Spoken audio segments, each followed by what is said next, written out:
আজকে পড়ানো হবে তাপগতিবিদ্যার প্রথম সূত্র। এই তাপগতিবিদ্যার প্রথম সূত্রে আমরা কি করব, জানবো যে কিভাবে তাপগতিবিদ্যার প্রথম সূত্রটা ব্যবহার করা হচ্ছে। বলছে কোন সংস্থাকে যদি আমরা তাপ দিই, সেই তাপ দুটো কার্য করবে। কি করবে?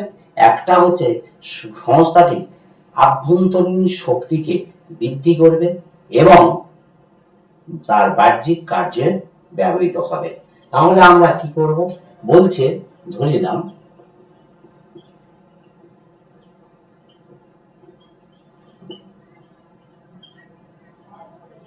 প্রদত্ত তাপ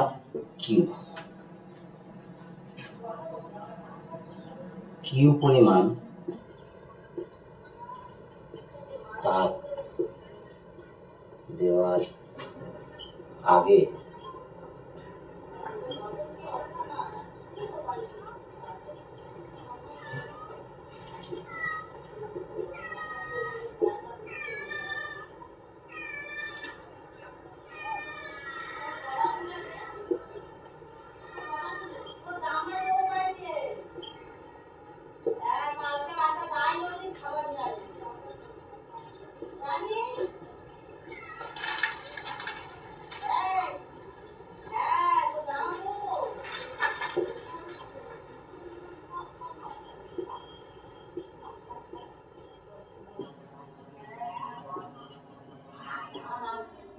এখানে আমরা কি বলছি, প্রদত্ত তাপ কিউ মানে কিউ পরিমাণ আমরা তাপ দেবো, দেওয়ার পরে কি হবে বলছে তাপ, এই তাপটা তার কি করবে, আভ্যন্তরীণ শক্তিকে বৃদ্ধি করবে এবং কিছুটা পরিমাণ বাহ্যিক কার্য করবে। কিভাবে হচ্ছে, এরকম একটা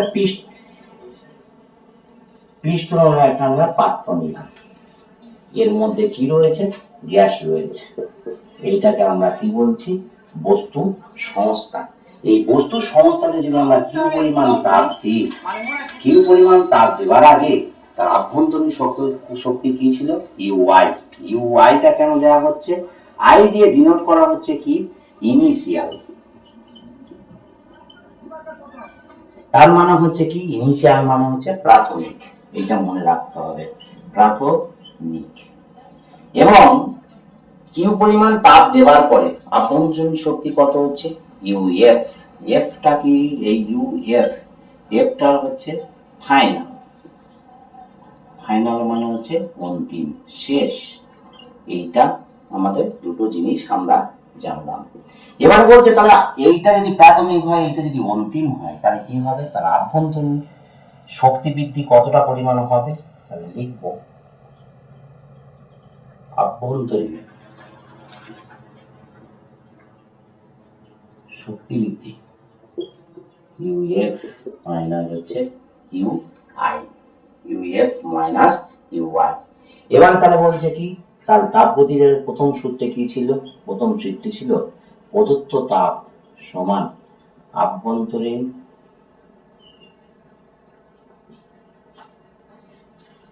শক্তি বৃদ্ধি প্লাস বাহ্যিক কার্য।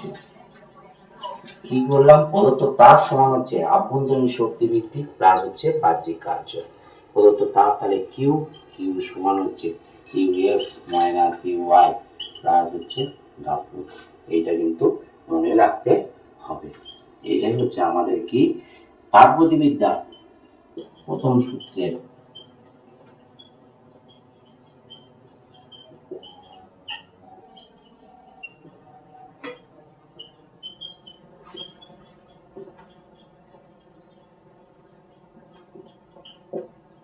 তাহলে আমরা প্রথমেই এই তাপগতিবিদ্যার প্রথম সূত্রটা তাহলে আবার বলবো। কি বলছে, তাপগতিবিদ্যার প্রথম সূত্রে বলা হচ্ছে কি, বলছে কোন বস্তু সংস্থাকে বা সংস্থাকে আমরা যদি তাপ দিই, সেই তাপ দুটি কাজে ব্যবহার হবে।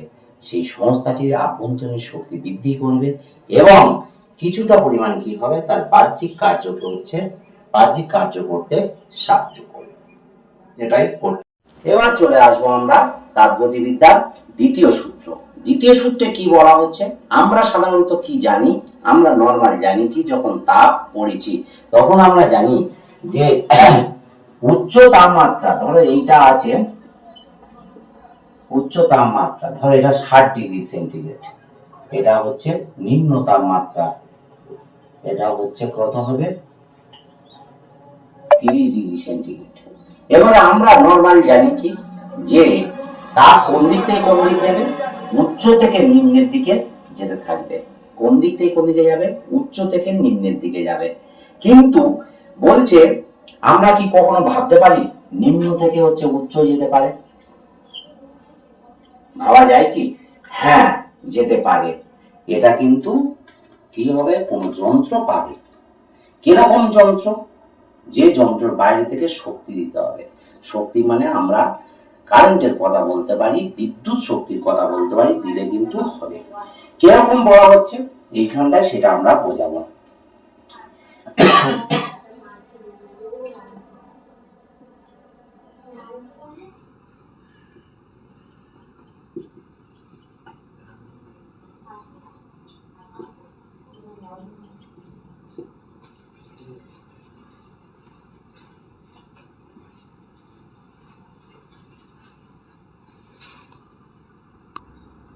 ক্লসিয়াসের বিবৃতি, তাপগতিবিদ্যার দুটো সূত্র নিয়ে হচ্ছে আমরা তাপগতিবিদ্যার দ্বিতীয় সূত্র।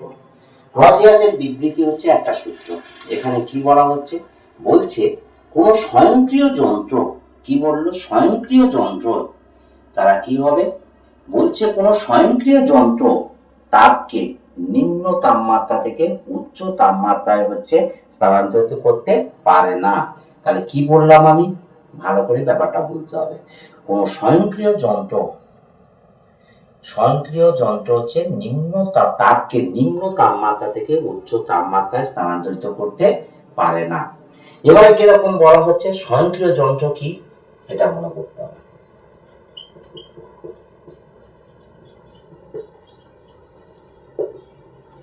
যেটা আমনা আমনি চলে, তার মানে কিরকম, আমাদের শরীর কোনো প্রাকৃতিক ভাবে স্টার্ট হওয়া কোনো জিনিস, তার মানে কি একটা এইরকম ভাবে আমনা আমনি, এটা 60° উত্তপ্ত হয়ে গেছে, এইটা 30°তে আছে, একে কিন্তু বাইরে থেকে আমরা কিছু দিচ্ছি না, তখন কি হবে, এ কোনো নিম্ন তাপমাত্রা, তাহলে এটাই বলা হচ্ছে কোনো স্বয়ংক্রিয় যন্ত্র কি করতে পারে না, তাপকে নিম্ন থেকে উচ্চ তাপমাত্রায় নিয়ে আসতে পারে না।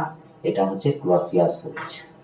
এবারে বলা হচ্ছে কেলভিন প্লাঙ্কের বিবৃতি, কি বলবো, কেলভিন প্লাঙ্কের বিবৃতি।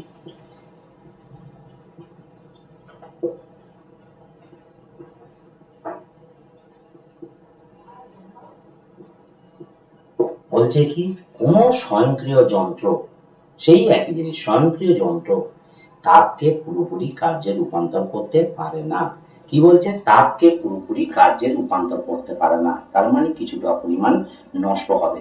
যেমন আমরা খেতে গেলে কিছু ভাত আমাদের পড়ে কিন্তু নষ্ট হয়ে যায়, তাহলে সেই রকমই জিনিস কোন স্বয়ংক্রিয় যন্ত্র কি করতে পারে না, তাপকে পুরোপুরি কার্যে রূপান্তর করতে পারবে না। এবারে এখান থেকে এই দুটো সূত্র যখন আমাদের তাপগতিবিদ্যার দ্বিতীয় সূত্র বলবে, আমাদের এই দুটো সূত্র দুটো হচ্ছে বিবৃতি করে দিতে হবে। এখান থেকে আমরা কি করব, এখান থেকে আমরা কি পেয়েছি, এই সূত্রের সাহায্যে, কিভাবে, এই সূত্রের সাহায্যে আমরা হচ্ছে রেফ্রিজারেটর পেয়েছি।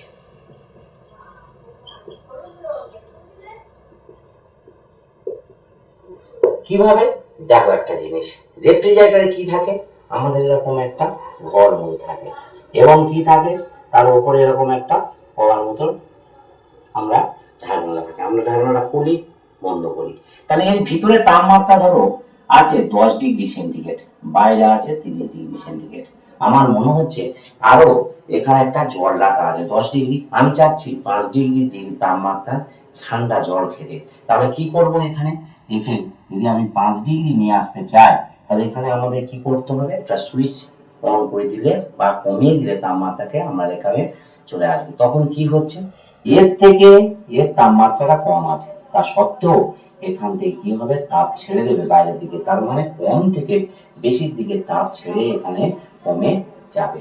এটাই হচ্ছে কি এই বিবৃতির সাহায্যে কি, তাহলে এখানে কি করে হলো, রেফ্রিজারেটর কি একটা স্বয়ংক্রিয় যন্ত্র না, যতক্ষণ আমরা এখান থেকে একটা আমরা কি করি, তারের সাহায্যে এখানে জুড়ে এখানে একটা বোর্ডের সঙ্গে জুড়ে দিই, তার মানে এখান থেকে কারেন্ট যাচ্ছে, যখনই আমরা কারেন্ট এখানে সুইচ দিয়ে এখানে বন্ধ করে দেবো, তখন কি হবে, ফ্রিজ বন্ধ হয়ে যাবে এবং তখন কিন্তু এটা সে করতে পারবে না। কিন্তু যতক্ষণ আমরা বাইরে থেকে কি দেবো, এনার্জি দেবো, তখন কি হবে, ততক্ষণ কিন্তু যাবে। তাহলে কি বলছি, এই জন্য এটা স্বয়ংক্রিয় যন্ত্র নয়। ওই জন্য প্রথমেই বলা হয়েছিল কি, যে কোলাসিসের বিবৃতি কি বলছে, কোন স্বয়ংক্রিয় যন্ত্র নিম্ন তাপমাত্রা থেকে উচ্চ তাপমাত্রায় তাপ স্থানান্তরিত করতে পারবে না। আর কোলাসিসের বিবৃতি কি বলা হচ্ছে, কোন স্বয়ংক্রিয় যন্ত্র তাপকে পুরোপুরি কার্যে রূপান্তরিত করতে পারবে না।